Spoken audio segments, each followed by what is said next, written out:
嗨，大家好，我是松林。现在在下雨，天气超差的，但越是让人感到郁闷的天气，我就觉得越应该出来走一走。对，没错，今天又是一集陪伴型的 vlog。我最近也是觉得下雨闷闷的，所以我也很需要对着相机讲话来缓解心情。上一集的就是我们第一集的陪伴型 vlog， 真的受到大家的爱戴，我真的超开心。也就是很多人跟我说真的有陪伴的作用，然后觉得被疗愈。我就是收那些留言，真的有就是马上来拍下一集的动力。今天真的变超冷，因为我穿了一件高领毛衣，又穿一件大雪 T， 大家真的要注意保暖。我上礼拜拍完那个陪伴型 vlog 之后，我就感冒了，我要离开这个地方，因为旁边有人在抽烟，我真的非常讨厌烟味，我真的就是闻到烟味会暴怒的那种。没有，不是对那个人暴怒，我会自己觉得很烦躁。然后呢，就是这件事情，就是有一个体悟，我原本在生气，可是我想说不对啊，其实蛮合理的。这边就是车站百货外面，就是百货里不能抽烟嘛，所以他们要抽一定是走出来抽。那这边就完全是一个良好的抽烟地点。我要在这边录，就一定是会闻到烟味啊。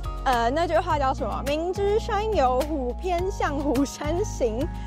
所以我才觉得，真的人生很多事都是这样子。当你知道结果后，剩下的就只剩选择。但记得，无论如何都不可能有100分的选项，只有在评估损益后，你觉得对现阶段的你而言最有利的那一个选择，相较另一个而言，你更能承受这个的风险，所以你选这个。就是这阵子很常的做法，就是我就会把选项列出来，它的优劣列出来，不管是多大多小的事，因为我是一个选择障碍的人，就当你写出来，思绪真的会清晰很多，大家可以试试看。好，今天的第一个问题，你们也是有选择困难的人吗？当你们遇到人生一些比较难选择的情况的时候，你们都是怎么去做抉择的呢？在底下跟我分享。我今天还没吃东西，带大家就是一起看看有什么好吃的。我现在超像笨蛋，因为我正着走会背光，所以我现在倒着走。我今天想很久要带大家来吃什么，可是因为我想要带大家吃有点远，然后我今天时间没有那么充足，最近有点最近真的好忙，我在赶毕业专题还有期末，我觉得不行，我还是要拍片，所以就是抽空赶快来拍个影片。然后我就觉得好啦，没关系，就是带大家一起去吃吃看没吃过的东西，感觉就是有一起体验的感觉。这边的布置超可爱的，开了那个日本的东东东皮，真的很可爱耶。可那个树怎么有点可怕，我觉得它在等我。现在走电扶梯上去。大家不觉得很神奇吗？就是明明大家觉得红配绿是一个很丑的颜色，因为它是对比色，可是放在圣诞节就完全不突兀，反而这就是标配颜色。你们看这个就是既定印象对人的审美的影响。没有，我在乱掰，我也不知道我刚刚讲的是什么。又是圣诞树好好看哦！最喜欢就是亮晶晶的东西。好，我决定来这间鸟屋书店，我真的很喜欢这间，它都有一些很可爱的东西，很可爱精致的。这边有一个给韩国的 Wigo， 这超可爱的。我的水壶就是这个，但我觉得它真的蛮重的。这间就是有书店，然后也有餐厅。菜单来看一下有什么。这边是喝的，这边是甜点，这边是主食。我要点这个，因为它感觉超特别的。茶泡饭什么？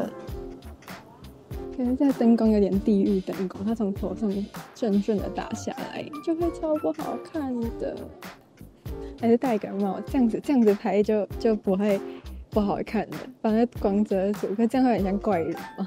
我这样好像怪人。书店真的是一个很适合自己一个人来沉浸一下心情的地方。生活真的有时候需要一些留白的时间，让自己沉淀一下心情。店员一定觉得我很奇怪，因为我就一直这样的折的，他都不知道把我把餐送过来的，超好看的。最爱的玉子烧，还有这个菠菜跟一个小沙拉。来参考一下上面的吃法。好，他说第一步先把饭盛到碗里。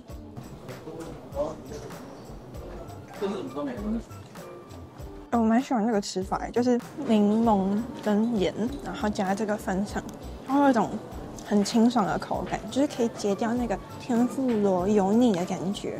这第二种吃法就是拿它这边的这个黑糖酱淋上去，变黑糖酱冻饭。好好奇它的味道哦，黑糖耶，黑糖加这个，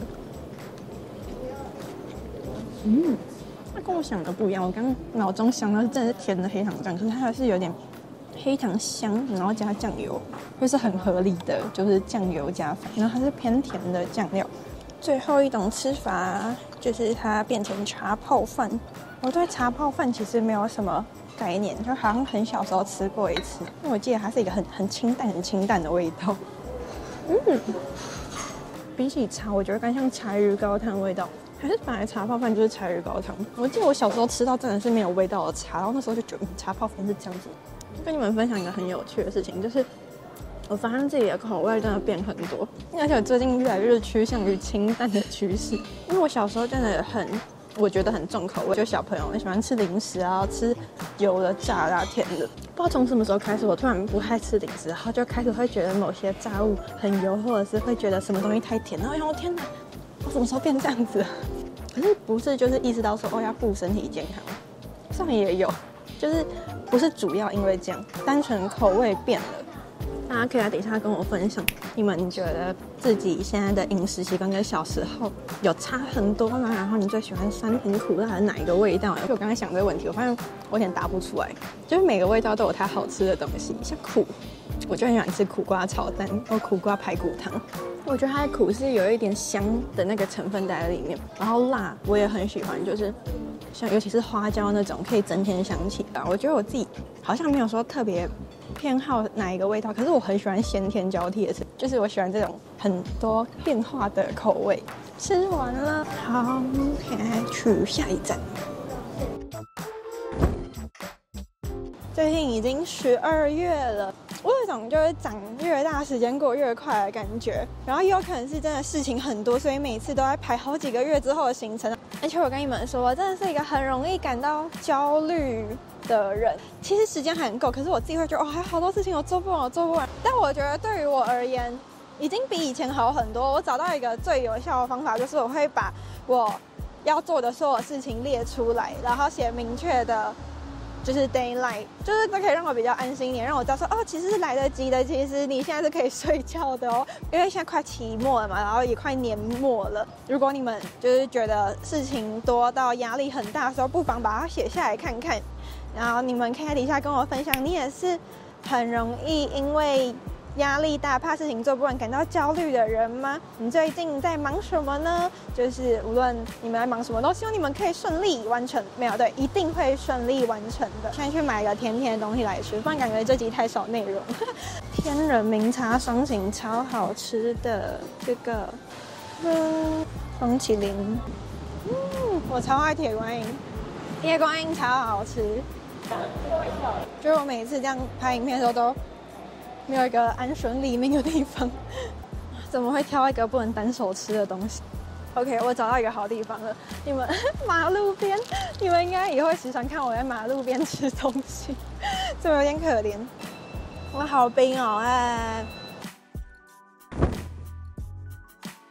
对，来跟大家聊聊。就是蛮多人问我说，被别人讨厌要怎么办？我觉得在意别人眼光这件事情，人际关系这个课题，真的是不管几岁都会遇到。跟大家分享一下我自己的故事。我真的从小就是一个很在意别人眼光的人，然后从我国小到我现在大学，我的人生中就是不断的会发生被造谣啊这种事情，然后我根本不知道我做什么，就是我真的也没做什么。我以前有跟我的咨商师聊过这件事情，其实我很多时候也知道那个行为背后的动机是源自于嫉妒。举其中的例子好，我以前就因为参加一个比赛得名，所以就被其他人讲了一些很难听的话。咨商师就跟我说，所以是因为你今天参加比赛，他们嫉妒你，所以才会讲那些话，对吧？然后我听到当下就很生气，我就想说，怎么讲好像是我问题，他们嫉妒是他们的问题吧？为什么好像是因为我参加，所以我活该？我那时候完全没有听懂，但现在我听懂。大家记得我影片最一开始讲的说人生就是选择题这件事情吗？它的意思就有点像，其实你预先就会知道有好的表现一定会招来别人的嫉妒，但因为我不想因为别人的几句话就放弃这个比赛的机会，所以我还是去参加。所以这有点像一个选择，你选择参加这个比赛，而不是选择不要被嫉妒而不参加。那当然讲别人坏话的人心态很扭曲，他们当然有问题。可是你没有办法控制别人的想法，你没有办法控制别人说什么话。如果今天用这个逻辑去做任何选择，去过人生，真的会轻松很多，真的。但也不是说你今天被别人欺负就算了，真的做太过分的行为，再怎么处理这件事情，又是另外一个课题了。我以前真的花太多心思还有时间去在意别人怎么看我，现在想起来真的那样过真的太累了。就再来跟你们分享一个我这阵子的感触，就是我被一个我本来就没有很喜欢他的个性的人讲了一些闲话，然后我原本真的很在意，就是想到我快受不了，什么事情都没办法好好做，然后我就突然对自己蹦出一个奇怪的问题：我很爱他吗？我不喜欢他，我本来就不喜欢他，我没有很爱他，我干嘛那么在乎他？所以假如你现在正因为被别人讨厌或是被造谣而感到难过的话，我就问你，你爱他吗？你要跟他交往，你要跟他结婚吗？没有对吧？别管他好吗？感觉我过去的人生都在意别人眼光，所以过得很累，就是到最近才想开，超久了。你们可以在底下留言跟我分享，你也是很在意别人眼光的人吗？你都怎么去处理这些情绪呢？